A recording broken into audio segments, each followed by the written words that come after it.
Number 6, calculate the product of 99.7. Remember, product means I'm going to multiply. So 99.7 times the positive square root. Now, what does that mean? Remember when you take like the square root of 4, the answer can be plus or minus 2. It just says use the positive number, not the negative number, which your calculator automatically always give you the positive number when you type it in.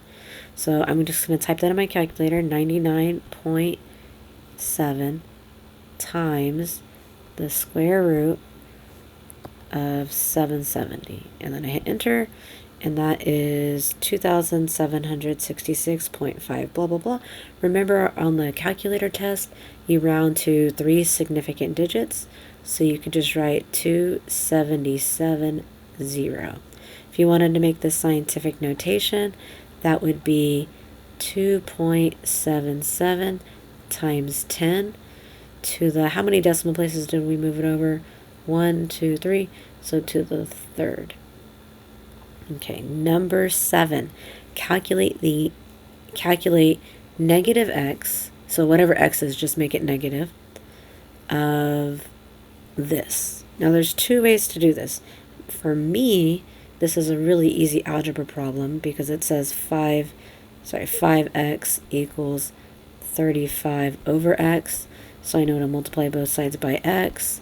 So my brain is automatically saying 5x squared equals 35. I would divide by 5. So my brain, I would do this in my head. X squared equals 7.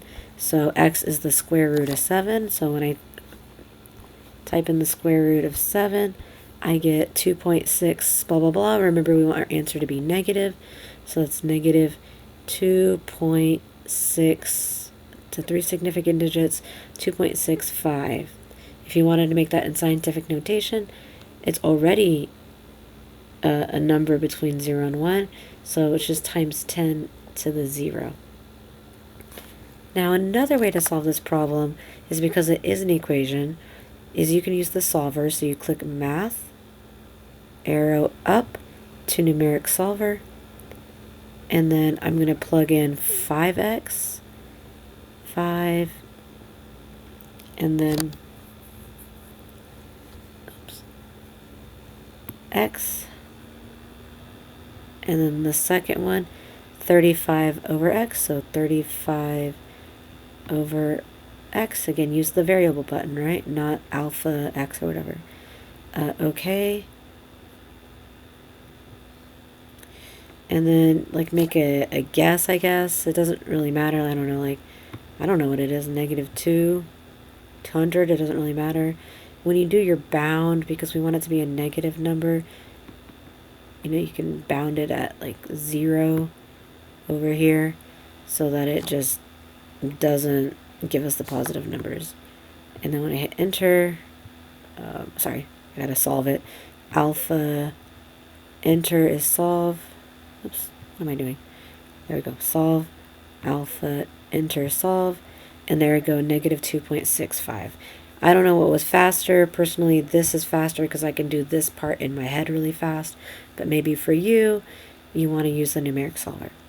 Calculate the cube root of the product. Again, product means multiply, of these two numbers. So we're going to multiply 4780 and negative 18.4, and we want the cube root. So however you like to type it in the calculator, I will type it in as I'm raising it to the 1/3 because that's what a cube root is. Whenever you take an odd root of something, the negative can just be pulled out. So I'm not going to type the negative in, but I know my answer choice is going to be negative. So parentheses, oops, sorry, let me get out of there. Let me go to the main screen. Parentheses 4780 times 18.4. If you put that negative in there, it won't be a problem. Use the caret symbol, right, to raise it up, and then 1/3, enter. And you get 44 to 3 significant digits, 44.5, or negative 4.45 times 10 to the first. Hope that helped.